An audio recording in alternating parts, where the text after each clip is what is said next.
Saya akan berbicara tentang nasab Alawi yang saya telah simpulkan sebagai nasab yang mardudun batilun ghairu sahihin munqati'un. Nasab yang batal, nasab yang tidak sahih, nasab yang munqati'. Berlandaskan apa saya menyatakan bahwa nasab Alawi adalah nasab yang batil, nasab yang mardud, nasab yang tidak sahih, nasab yang munqati'. 15 poin yang akan saya sampaikan terkait dengan batalnya nasab Alawi pada kesempatan yang berbahagia ini. Pertama, nasab Alawi terputus karena Ubaidillah tidak terbukti sebagai anak Ahmad berdasar kitab-kitab yang sezaman. Tidak ada kitab-kitab yang sezaman yang menyatakan bahwa Ubaidillah ini adalah sebagai anak daripada Ahmad bin Isa. Ahmad bin Isa wafat pada 345 Hijriah. Kitab-kitab nasab yang banyak ditulis ketika itu, abad ke-4, ke-5, ke-6, ke-7, ke-8, dan ke-9, tidak mencatat nama Ubaidillah merupakan anak daripada Ahmad. Ahmad bin Isa tidak terbukti hijrah ke Yaman berdasarkan kitab-kitab abad ke-5 sampai abad ke-9. Di dalam kitab-kitab nasab yang telah ada mulai abad ke-5, juga kitab-kitab tarikh, kitab-kitab sejarah yang ada dari mulai abad ke-5 sampai abad ke-9 tidaklah menceritakan, tidaklah mereportase adanya hijrahnya Ubaidillah atau ayahnya Ahmad bin Isa ke Yaman. Bagaimana orang yang tidak hijrah ke Yaman kemudian bisa mempunyai keturunan di Yaman? Makam Ahmad bin Isa yang ada di Hadramaut baru ditemukan di abad ke-9. Jadi makam Ahmad bin Isa yang hari ini sangat populer berada di Hadramaut Yaman, itu di dalam kitab tarikh saya temukan bahwa makam itu ditemukan pada abad ke-9 Hijriah. Artinya ketika wafat 345 Hijriah sampai abad ke-9 Hijriah itu telah berjalan 550 tahun. Makam itu dulunya tidak pernah dikenal orang. Ketika nasab Alawi dikonstruksikan pada abad ke-9, bersamaan dengan itu pula lah makam-makam yang berkait dengan nasab itu kemudian perlu untuk dibangun untuk menjadi kekuatan klaim bahwa klaimnya nasab itu ada nama-nama tertentu sampai tersambungnya nasab mereka dengan Ahmad bin Isa. Maka kekosongan nama-nama yang juga di dalamnya ada kekosongan makam-makam ini perlulah dibangun makam-makamnya itu sebagai bukti saksi buat masa-masa yang akan datang. Maka makam-makam palsu yang hari ini dibangun oleh seseorang yang diurut sebagai leluhur-leluhurnya adalah merupakan kejadian ulang daripada kejadian-kejadian masa lalu dari leluhur dia yang juga sama melakukan hal yang serupa, yaitu membangun makam baru yang sebelumnya tidak ada untuk yakini oleh orang lain bahwa itu adalah makam leluhurnya.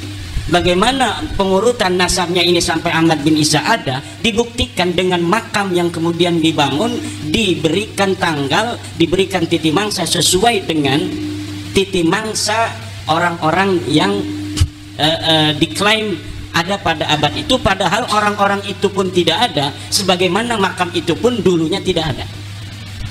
Kemudian batu nisan Muhammad Shahib Mirbat yang ada di Mirbat telah terbukti dibuat pada abad ke-9 atau 10 Hijriah. Sebagaimana kita ketahui dari pemaparan tulisan saya bahwa dari nama-nama Ba'alawi ke atas bukan hanya Ubaidillah yang tidak ada, tapi Muhammad, Ubaidillah punya anak namanya Alwi, Alwi punya anak namanya Muhammad, Muhammad punya anak namanya Alwi, Alwi punya anak namanya Ali, Ali punya anak namanya Muhammad Shahib Mirbat. Ini semuanya adalah orang yang tidak terreportase oleh sejarah apapun, baik di dalam kitab nasab maupun dalam kitab sejarah. Bagaimana orang yang tidak dicatat dalam kitab nasab kemudian pada abad 9 dibangun namanya, dicantumkan dalam kitab nasab, yang hanya ditulis oleh keluarga mereka dan kemudian dibangun kesejarahannya pada kitab-kitab sejarah yang juga ditulis oleh mereka. Ada kitab-kitab yang hari ini cetakannya ada, ditulis oleh orang lain, tapi apabila diteliti, lihat pentahkiknya, itu pentahkiknya adalah kalangan mereka. Dan saya meyakini setiap kitab sejarah yang ditahkik oleh kalangan Ba'alawi, maka pentahkikannya itu tidak jujur, dan di dalamnya pasti ada interpolasi nama-nama sesuai dengan nama-nama leluhur yang mereka catat. Kenapa? Karena nama leluhur mereka tidak tercatat dalam kitab sejarah, maka mereka merasa perlu untuk mencari manuskrip-manuskrip kuno, kemudian manuskrip kuno ini ditahkik olehnya, kemudian disisipi nama-nama dari keluarga mereka, dan ini dapat dipertanggungjawabkan karena saya telah meneliti beberapa pentahkikan dari kalangan mereka tentang kitab-kitab tarikh Hadramaut, tarikh San'a dan yang mengitarinya. Di dalamnya ada interpolasi, yaitu penyisipan tokoh yang tidak ada dalam manuskrip aslinya, kemudian disisipkan seakan tokoh-tokoh ini adalah merupakan tokoh yang historis. Kemudian Muhammad bin Ali diberi gelar Shahib Mirbat pada abad 9, tidak terbukti sebagai bergelar Shahib Mirbat. Menurut Ibnul Athir abad ke-7, yang bergelar Shahib Mirbat adalah Muhammad Al-Manjawi, raja di Mirbat. Ada seorang raja yang dicatat oleh Ibnul Athir, sejarawan masa itu, yang bernama Muhammad Al-Manjawi. Muhammad Al-Manjawi ini diberi gelar oleh Ibnu Khaldun, oleh Ibnul Athir sebagai Shahib Mirbat. Itu pada abad ke-7. Kemudian Ali As-Sakran pada abad ke-9 menulis sejarah leluhurnya, kalangan Ba'alawi ini, menyematkan nama untuk salah satu nama yang dibarukan itu, yaitu Muhammad bin Ali, disebagaikan atau dialiaskan sebagai Muhammad Shahib Mirbat. Tadinya tidak ada gelar Muhammad Shahib Mirbat untuk leluhur mereka, tetapi karena ada pencatatan dari mereka bahwa Muhammad bin Ali ini pernah ke Mirbat, maka diberi gelarlah leluhurnya ini yang bernama Muhammad bin Ali dengan Muhammad Shahib Mirbat. Saya telah membaca kitab-kitab yang berkaitan dengan sejarah Mirbat dan sejarah Dhifar, serta ulama-ulama yang hidup pada sejaman dengan Muhammad bin Ali dalam tanda kutip Shahib Mirbat ini, sama sekali tidak ada yang mencatat di samping kanan dan kirinya seorang ulama bernama Muhammad bin Ali yang digelari kemudian pada abad 9 dengan Shahib Mirbat dari kalangan Ba'alawi. Orang ini bukan hanya tidak bergelar Shahib Mirbat, tetapi juga kehistorisannya sangat dipertanyakan. Bahkan saya berani mengatakan itu adalah fiktif. Orang ini fiktif, tidak ada di Dhifar, tidak ada di Hadramaut, bahkan mungkin tidak ada di dunia acak. Seorang yang bernama Muhammad bin Ali ini. Lalu bagaimana mereka punya leluhur? Ya jelas mereka punya leluhur. Lalu leluhurnya siapa? Ya saya tidak tahu. Apakah namanya Muhammad bin Ali? Ya bisa jadi. Tapi yang jelas bukan Muhammad bin Ali yang hari ini kita kenal kesejarahannya sedemikian itu. Lalu bagaimana kok bisa begitu banyak kitab-kitab yang mencatat kesejarahannya hari ini? Bisa ratusan kitab tentang Shahib Mirbat. Bahkan orang Mirbat sendiri hari ini, sejarawan Mirbat, lihat apabila mereka menceritakan tentang Shahib Mirbat, mereka belum sadar kalau mereka mencatat nama seorang yang tidak ada pada zamannya. Hebatnya ini Muhammad Shahib Mirbat. Dan saya kalau dipertemukan dengan sejarawan Mirbat, sejarawan Dhifar, saya yakin orang Dhifar dan orang Mirbat sejarawannya itu akan langsung sadar kalau sudah bertemu dengan saya. Apabila saya berikan algoritma dari sosok Shahib Mirbat ini, sejarawan Dhifar, sejarawan Mirbat, sejarawan Hadramaut akan langsung sadar bahwa ada masalah dalam kesejarahan, terutama kesejarahan nasab daripada sadah-sadah mereka ini, terutama yang berkaitan dengan klaim glorifikasi dari keluarga Ba'ali dalam ilmu pengetahuan, dalam tasawuf, dan dalam peran-peran kesejarahannya di masa itu yang berkaitan dengan politik, sosial, dan sebagainya. Bahkan saya sekarang sedang mencari orang yang bisa mempertemukan saya dengan para pakar-pakar sejarah di Yaman agar mereka tercerahkan. Yang saya ingin ketemukan adalah para pakar-pakar sejarawan yang tidak ada kaitan dengan Ba'alawi, yang insya Allah apabila dia itu bisa bertemu, maka itu akan langsung gampang sadar daripada orang-orang yang mempunyai subjektivitas dengan kalangan Ba'alawi. Dan saya meyakini itu, apabila algoritma ini sedikit dibuka, sadar mereka dengan itu, maka sejarah Yaman hari ini yang terbentuk begitu kokoh akan rungkat. Bukan hanya sejarah nasab Ba'alawi, tapi sejarah Yaman, sejarah Mirbat yang hari ini ada, rungkat semua.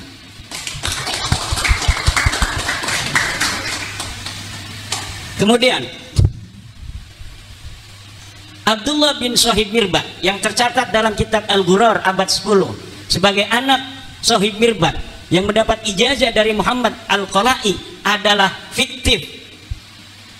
Saya telah menelusuri kisah-kisah seseorang yang bernama Abdullah yang disebut sebagai anak Muhammad Sohib Mirbat, yang disebut mendapatkan ijazah dari seorang ulama besar yang tercatat dalam kitab apapun, bukan hanya dalam kitab sejarah, tapi dalam kitab fikih, dalam kitab-kitab yang lainnya, yang bernama Muhammad bin Ali Al-Qala'i.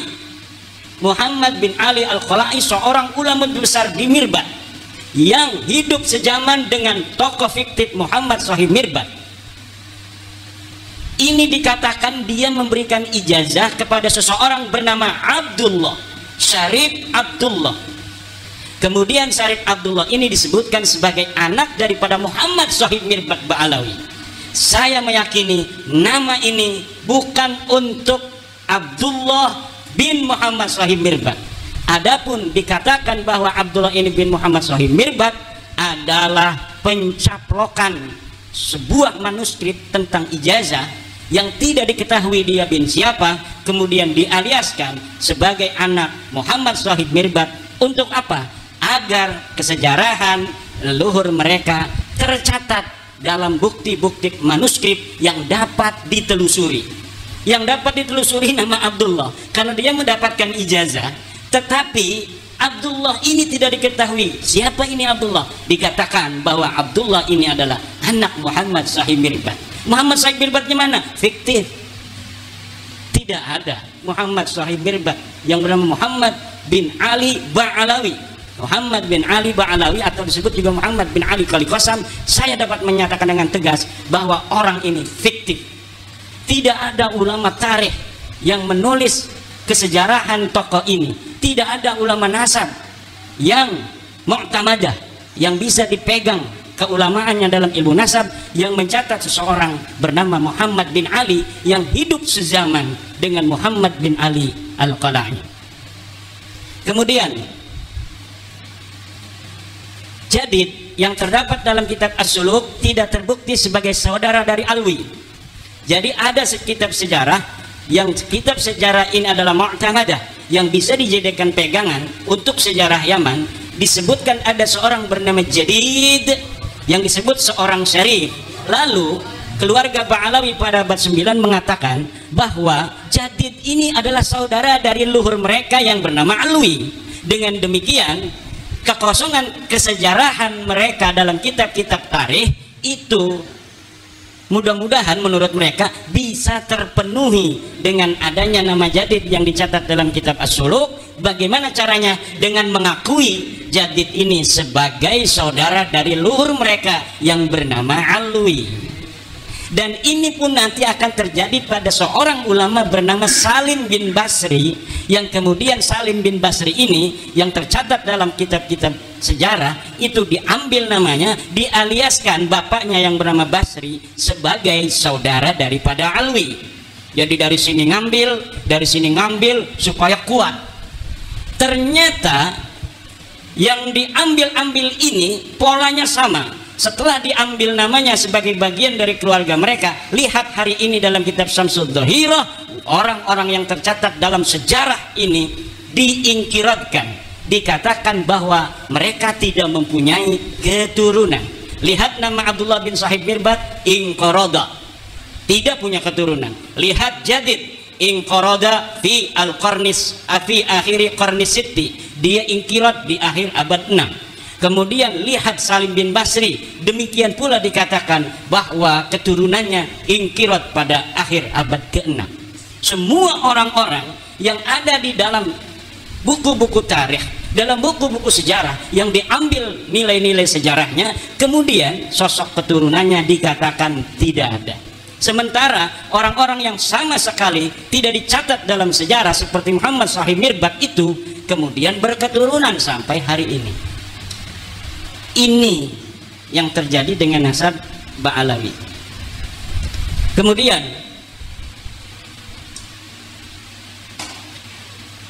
kitab Tarikh Sambal, ada sebuah kitab namanya Kitab Tarikh Sambal pada abad ke-10. Ini mencatat nama Faqih Muqaddam. Menurut peneliti sejarah dan geografi Hadramaut yang bernama Profesor Hussein Saleh bin Isa bin Omar bin Salman, kitab itu menurut beliau adalah kitab jiplakan dari kitab Ibnu Hisan. Nah, kitab yang ada di abad-abad sebelumnya diambil kemudian dijiplak, tidak di atas namakan Ibnu Hisan, tapi di atas namakan orang yang berada di abad 10 yang bernama Syekh Sambal Ba'alawi, tetapi kemudian isinya ditambah. Jadi ini ada pola baru. Kalau pola-pola yang dulu saya temukan, manuskrip dicari, kemudian manuskripnya ditulis, setelah manuskripnya di restorasi, kemudian disisipkan nama-nama yang tidak ada di dalam manuskrip asli untuk dicetak sehingga nama yang tidak ada ini menjadi ada dan kemudian dianggap sebagai apa yang ada dalam manuskrip aslinya. Nah, tetapi yang baru ini yaitu kitab Tarikh Sambal, manuskrip Ibnu Hisan, Tarikh Ibnu Hisan ditemukan tapi tidak ditahqiq, malah kemudian diambil beberapa lembar, kemudian disusun sedemikian rupa seakan-akan ini adalah karyanya, dimasukkan nama-nama Ba'alawi, kemudian diberikan nama atau pengarang Syekh Sambal. Jangankan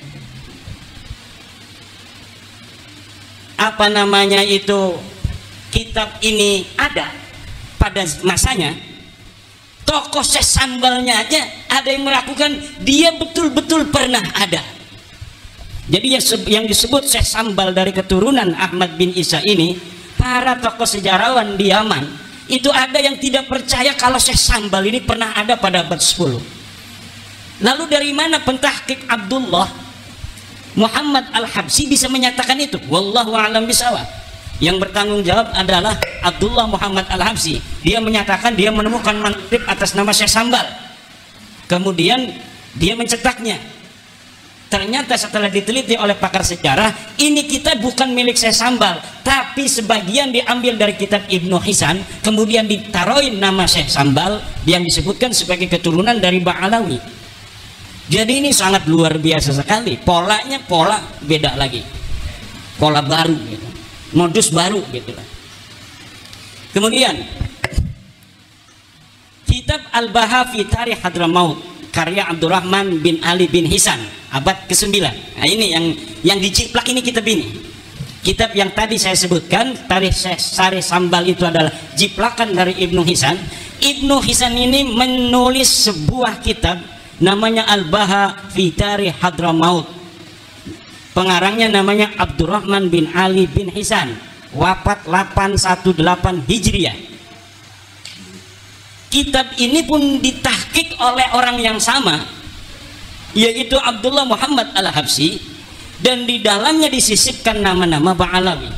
Kalau tidak percaya, silahkan siapa yang mau mencari manuskrip aslinya daripada Al-Baha fi Tarikh Hadramaut itu, yang di dalamnya, di dalam versi cetak hari ini kita dapatkan nama-nama Ba'alawi. Saya berani bertaruh bahwa di dalam manuskrip aslinya tidak ada nama-nama Ba'alawi yang tercatat.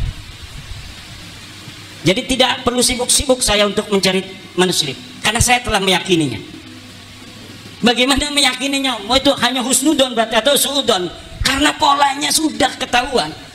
Kalau 1, 3, 5, selanjutnya itu adalah 7 dan 9. Kalau kita katakan 1, 3, 5, selanjutnya itu adalah 7, 9, dan 11. Kalau kita katakan 2, 4, 6, maka selanjutnya adalah 8, 10, 12. Tidak perlu kita menghitung-hitung dengan kalkulator. Kita akan tahu bahwa setelah 1, 3, 5 adalah 7 dan 9. Kita punya ilmu, punya otak yang diberikan Allah, ngapain kita susah-susah? Kalau pola algoritma itu sudah kita tebak. Kalau tidak percaya, silahkan buktikan. Jangan kita disuruh cari manuskrip. Yang tidak percaya bahwa saya katakan dia bohong, harus nyari manuskripnya. Gus Rumel, kenapa Kiai Iman gak cari manuskrip Alwi bin Thohir itu? Saya punya kitabnya Al-Majdi, bahwa di dalam Al-Majdi itu bukan bin Al-Hasan tapi Minal Hasan. Lalu Alwi bin Thohir abad 14 dia palsukan, minnya itu dirubah menjadi bin. Akhirnya salah, beda pengertiannya. Kata Gus Rumel, Alwi bin Thohir berdasarkan manuskrip yang dia lihat. Mana manuskripnya? Dia tidak bilang dari manuskrip mana. Sementara Al-Majdi ketika mengatakan itu adalah Minal Hasan, itu berdasarkan manuskrip, dan manuskripnya disebutkan dalam mukaddimah. Ini manuskrip ditemukan di anu, dipegang anu, ditulis tanggal sekian, tahun sekian. Uqudul Almas itu ditulis abad ke-14 tanpa manuskrip. Katanya mengaku melihat manuskrip, tanpa menyebutkan manuskripnya ada di mana, ditulis oleh siapa dan tahun berapa. Sementara Uqudul Almas ini, Al-Majdi, ketika salinannya itu dicetak menjadi sebuah kitab, menyebutkan bahwa salinannya ditulis pada abad ke-12. Salinannya sekarang ada di perpustakaan anu, ditulis oleh Mang Anu.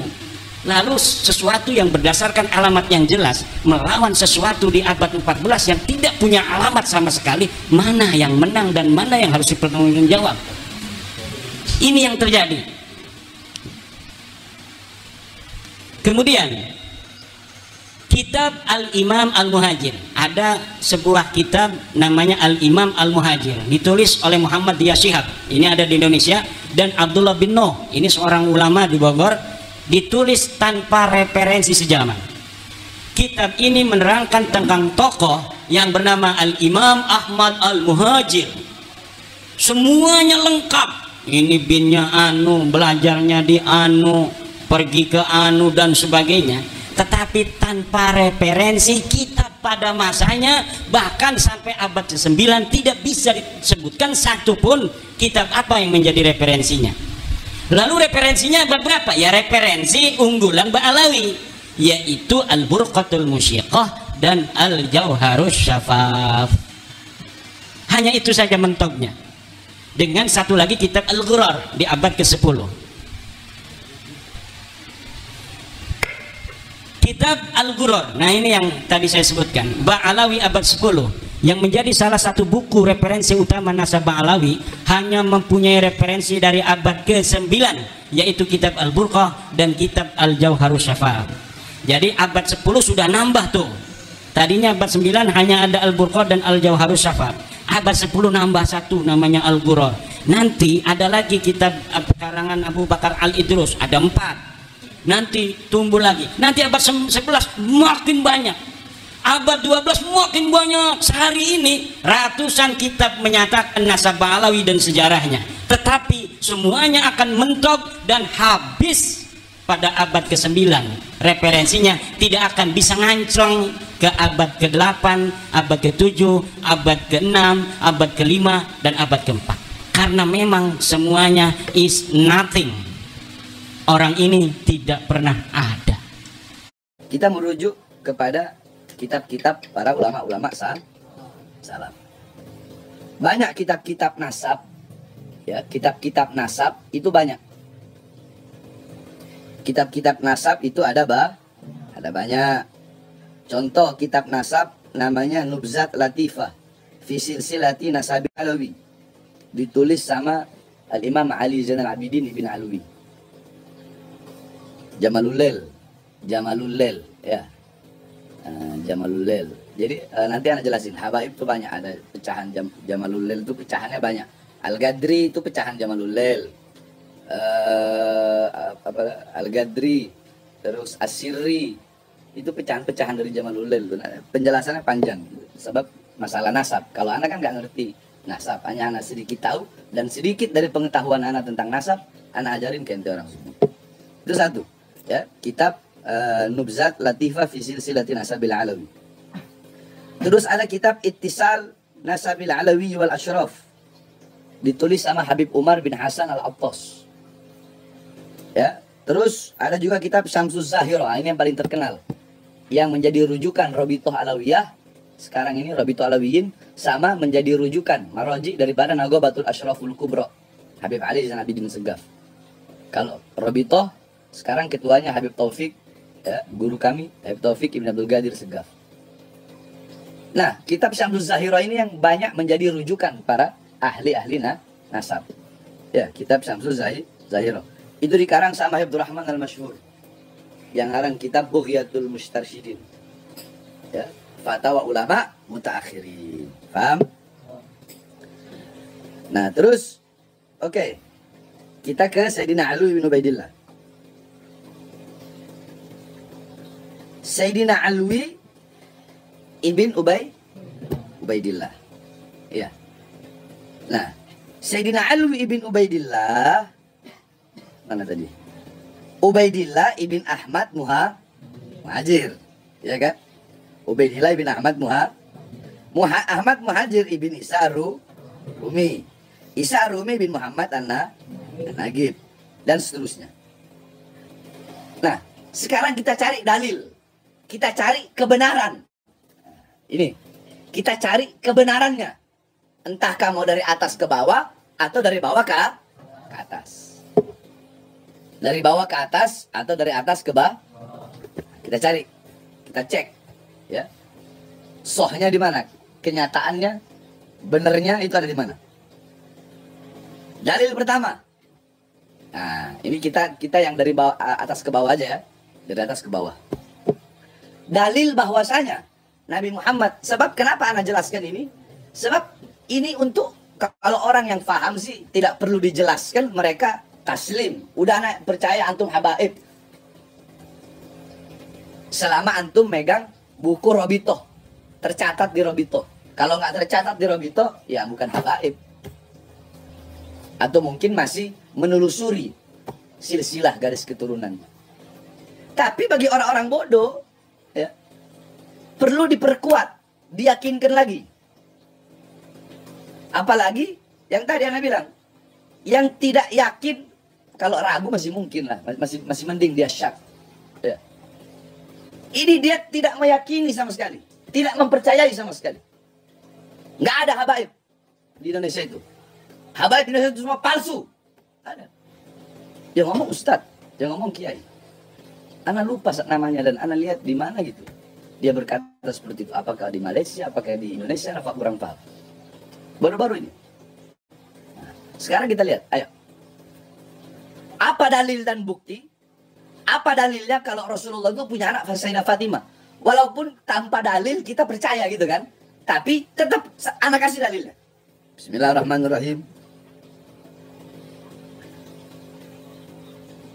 Aimallah law anna Fatimah binta Muhammad sarakat laqata'tu yadaha. Demi Allah, jika Fatimah putri Muhammad mencuri, sungguh akan aku potong tangannya. Di sini yakni bukan masalah apa namanya?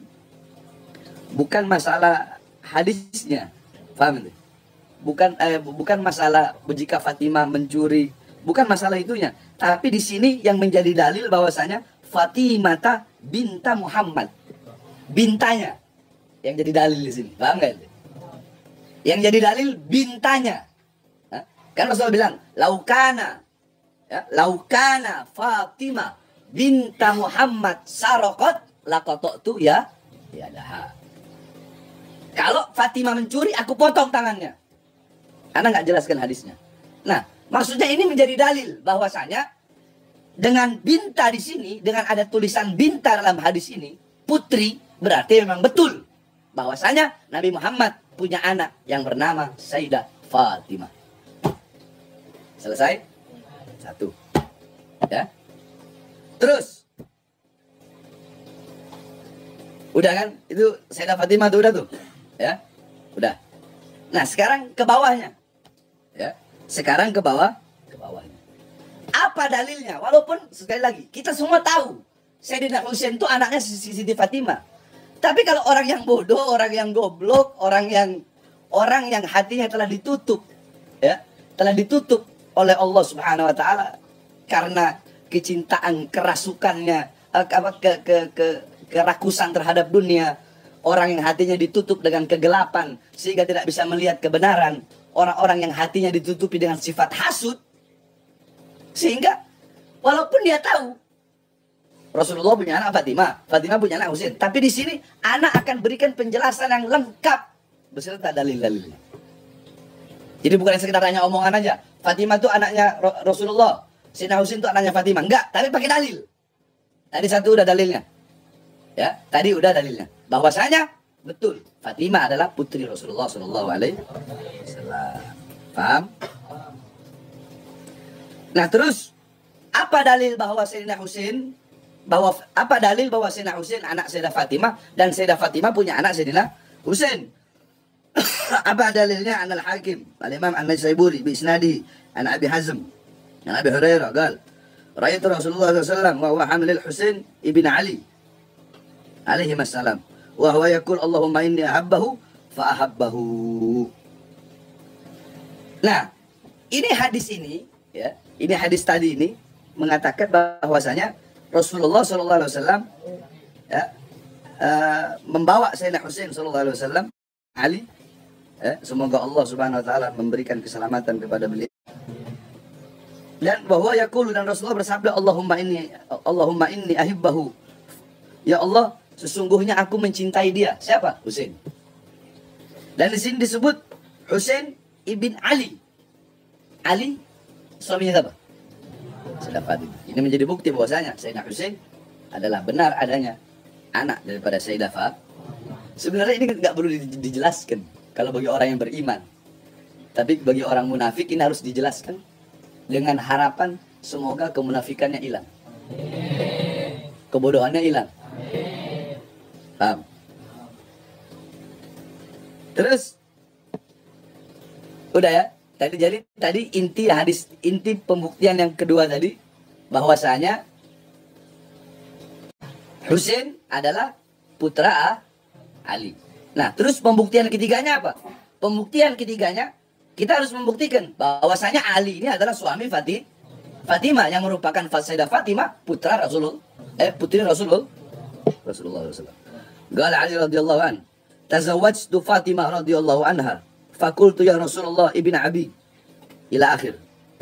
Kata Sayyidina Ali bin Abi Thalib radhiyallahu an, tazawwajtu Fatimah, aku menikahi Fatimah. Nah, berarti ini menjadi dalil bahwasanya Sayyidah Fatimah suami Sayyidina Ali. Itu paham nggak yang lain ini? Kalau orang beriman nggak perlu dijelaskan ini.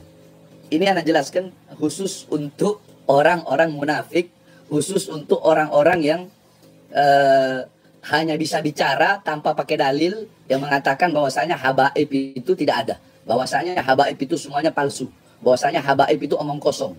Nah, anak akan pakai dalil semua, biar semuanya paham. Ya, paham. Jadi intinya tadi apa? Dalil yang pertama bahwasanya Sayyidah Fatimah adalah putri Rasulullah. Terus yang kedua, Sayyidah Fatimah putri Rasul. Yang pertama Sayyidah Fatimah putri Rasulullah. Nah, apa yang bisa membuktikan bahwasanya Sayyidina Husain adalah putri Sayyidah Fatimah? Pembuktiannya melalui tadi yang disampaikan ya oleh Imam An-Naisaburi melalui hadisnya, bahwasanya beliau melihat Rasulullah membawa Sayyidina Husain ibn Ali. Jadi ibn Alinya berarti Husain putra Ali. Nah, terus dalil ketiganya tadi Ali berkata, tazawwajtu Fatimah, aku menikah dengan Fatimah. Paham?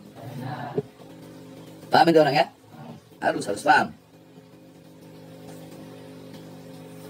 Nah, terus dalil yang selanjutnya berarti udah kan jelas Sayyidina Husain anak daripada Sayyidah Fatimah dan Sayyidina Sayyidah Fatimah putri daripada Rasulullah. Jelas ya? Jelas? Ini banyak orang munafik nih bakal lihat ini. Jadi biar mereka pada tahu. Ya. Terus apa dalil yang menyatakan bahwasanya Imam Husain punya anak Imam Ali Zainal Abidin? Kan begitu.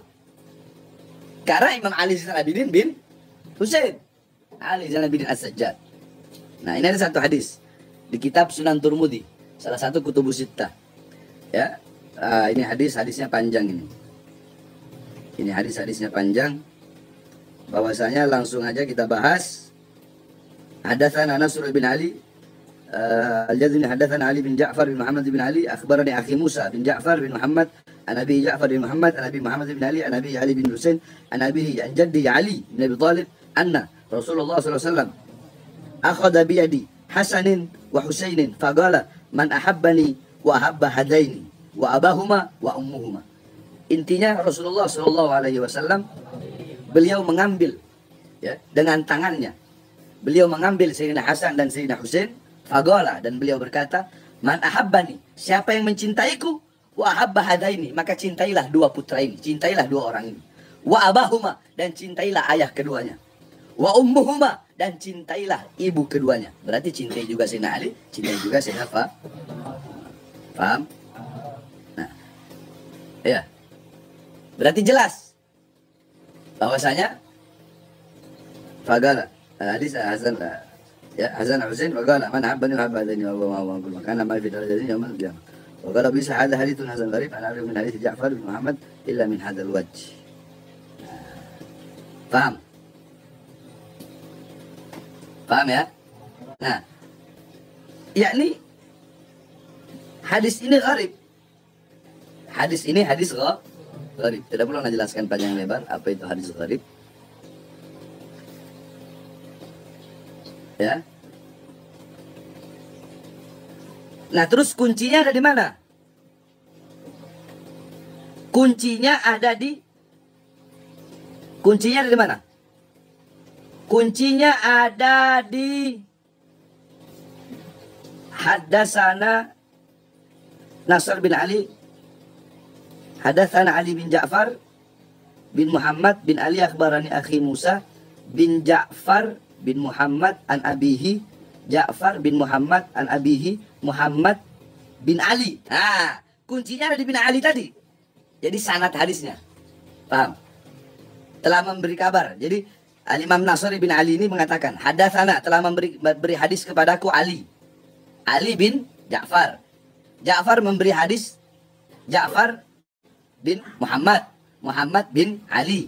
Nah, Ali berkata, akhbarani, telah mengabarkan kepadaku, akhi saudaraku, yaitu Musa, Imam Musa Al-Kadzim, ibn Ja'far.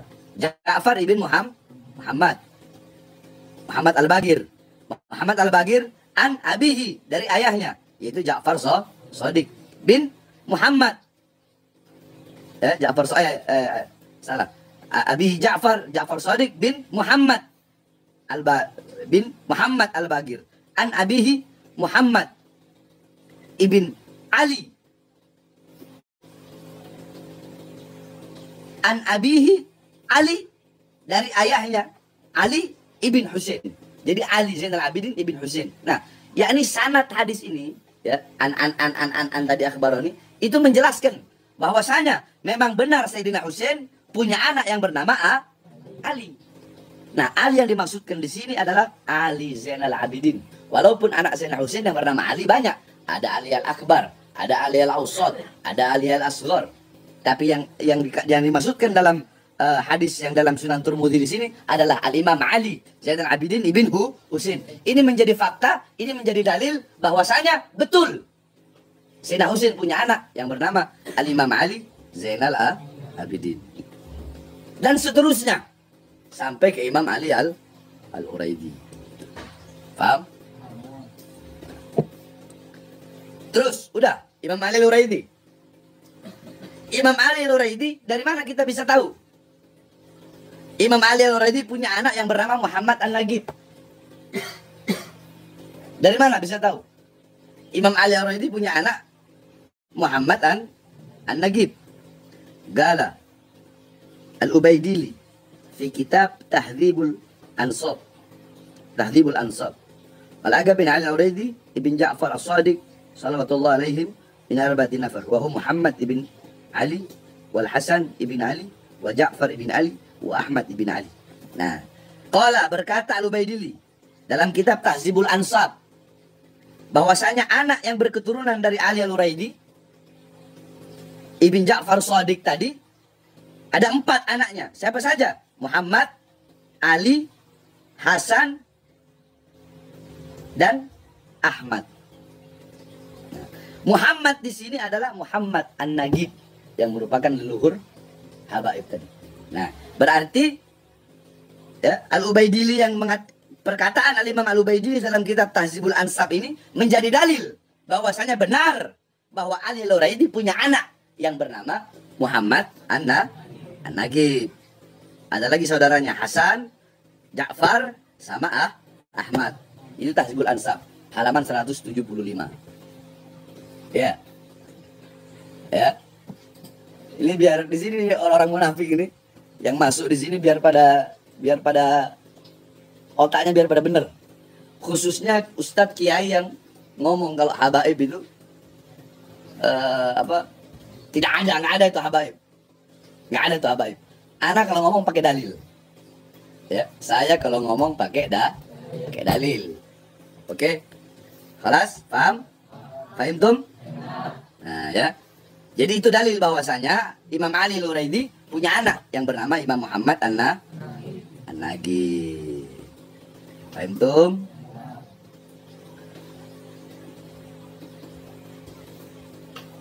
Nah, terus berkata juga Imam Fakhruddin Ar-Razi, Imam Fakhruddin Ar-Razi dalam kitab fi Syajaratil Mubarakah. Imam Fakhruddin Ar-Razi ini yang ngarang kitab tafsir menurut Tanzil, Madarikut Tanzil, yang ngarang kitab tafsir Madarikut Tanzil. Nah, beliau mengatakan dalam kitabnya Syajarah Mubarakah, amma Ali al-Uraidi bin Ja'far Shadiq fa auladu thalatha.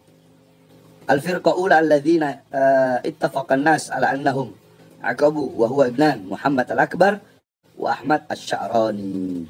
Kata Imam Fakhrul Razi dalam kitabnya Syajarah al-Mubarakah, adapun Ali al-Uraidi bin Ja'far Shadiq mengenai anak-anaknya terdapat 3 pendapat. Ada 3 pendapat katanya. Pendapat yang pertama, seluruh sepakat bahwasanya mereka berketurunan. Maksudnya yakni banyak. Dan ada juga yang mengatakan bahwasanya hanya 2 saja anaknya. Siapa itu? Yaitu Muhammad al-Akbar an-Nagib dan Ahmad asy-Sya'rani. Itu pendapat Imam Fakhruddin Ar-Razi dalam kitab Syajarah al-Mubarakah.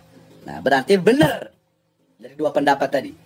Benar bahwasanya Al-Imam Ali al-Uraidi mempunyai anak yang bernama Muhammad an-Nagib. Paham? Ya, khair. Terus Muhammad an-Nagib punya anak bernama Sayyidina Isa Ar-Rumi. Sama kayak nama anak punya anak. Kan Isa Ar-Rumi bin Muhammad an-Nagib. Apa dalilnya?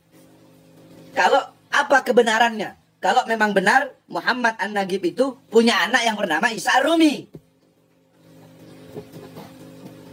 Al-Imam قال بل الإنسان في العقب بن محمد بن الوليدي في أبي الحسين عيسى النجيب وفي الأعداد يحيى بن محمد الحسين محمد الحسين محمد وجعفر بن محمد قال في تهذيب الأنساب في العقب بن محمد بن الوليدي في ابن الحسين زين النجيب وفي الأعداد يحيى بن محمد الحسين محمد الحسين محمد جعفر محمد قال الشجار المبارك محمد. Intinya tadi yakni Imam Fakhruddin Ar-Razi berkata dalam kitab sejarahnya juga, adapun Muhammad al-Akbar, berarti Muhammad an-Nagib bin Ali al-Uraidi, itu mempunyai 7 anak. Ya, mempunyai 7 anak. Siapa aja 7 anak tersebut? Isa al-Akbar an-Nagib, wal Hasan, wa Yahya, wa Muhammad, wa Musa wa Ja'far wa Husain wa aktsaruhum uqab Isa wal bakuna aqabuhum dalila. Nah, kita Imam Fakhruddin Ar-Razi dalam kitabnya Syajarah Mubarakah. Adapun Imam Muhammad An-Nagib itu punya anak 7. Isa Al-Akbar, An-Nagib, Hasan, Yahya, Muhammad, Musa, Ja'far, Husain. Dan yang paling banyak keturunannya, yang paling banyak keturunan dari 7 anak tadi itu adalah Sayyidina Isa. Sedangkan yang lain itu keturunan cuma sedikit.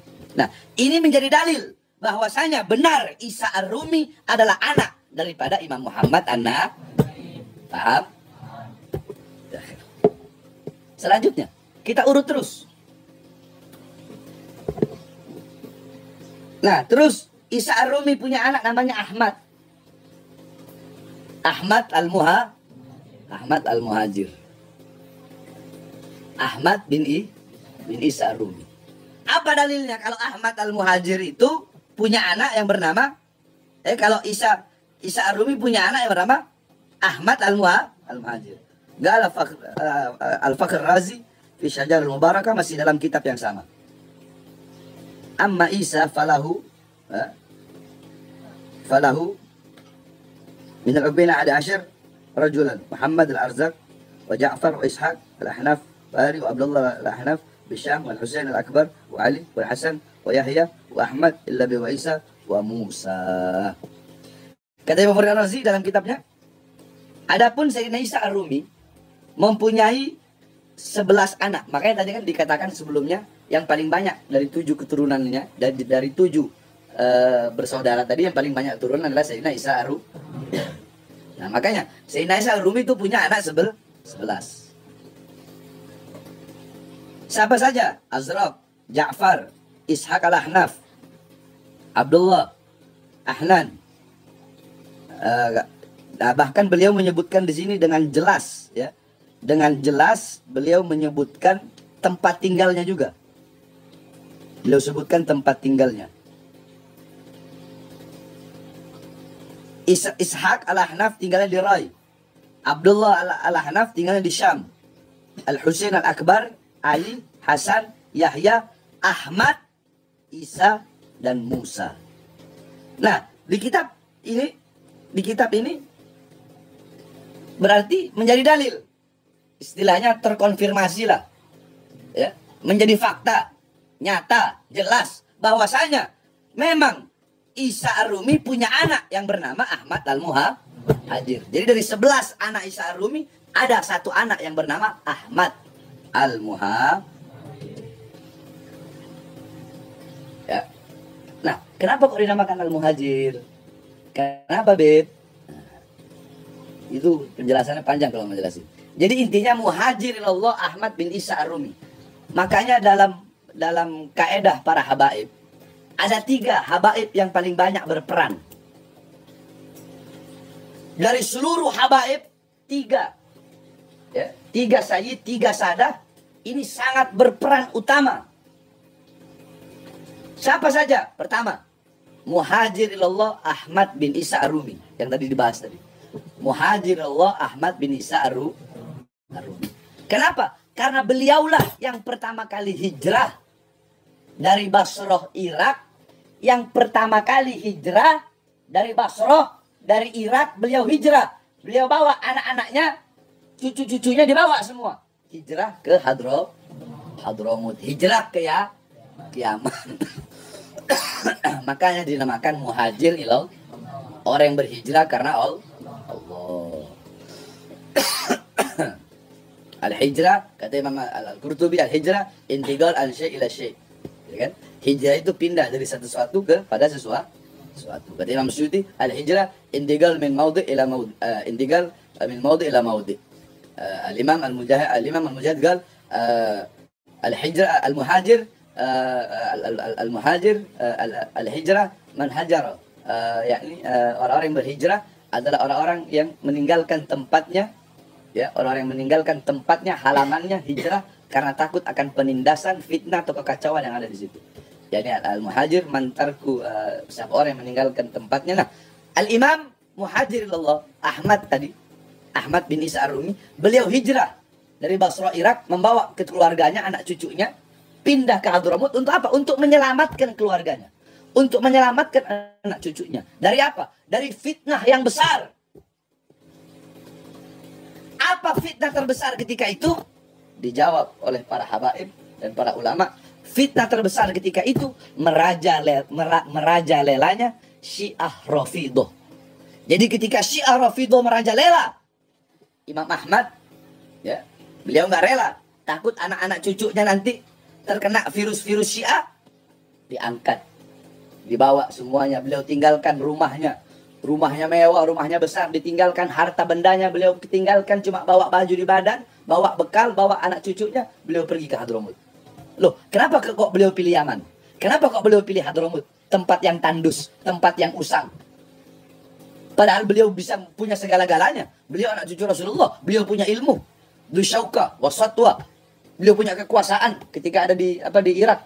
Beliau punya uang, beliau punya harta, punya segala-galanya. Tapi kenapa pindah? Pilihnya Yaman, nggak pilih tempat-tempat yang enak. Nah, disitulah perbedaan.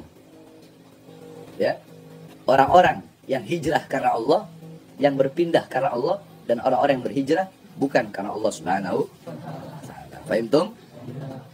Paham ya? Baik. Jadi tadi Al-Imam Ahmad Al-Muhajir. Ya, paham ya?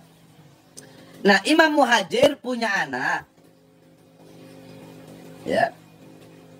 Imam Ahmad Al-Muhajir mempunyai anak yang bernama Al-Alwi. Paham? Itu ada dalam kitab Syarhul Ainiyah. Dalam kitab Syarhul Ainiyah. Jadi punya anak bernama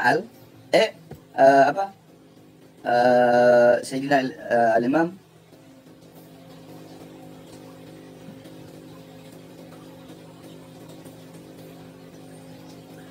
iya, jadi Sayyidina Ahmad Al-Muhajir radhiyallahu anhu punya anak bernama Sayyidina Ubaidillah. Itu dalam kitab Syarhul Ainiyah, karangan Habib Ahmad bin Zain Al-Habsyi.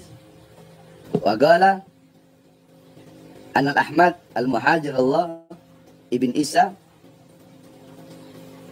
lahu ibn Sumya Ubaidillah, yang dinamakan Ubaidillah.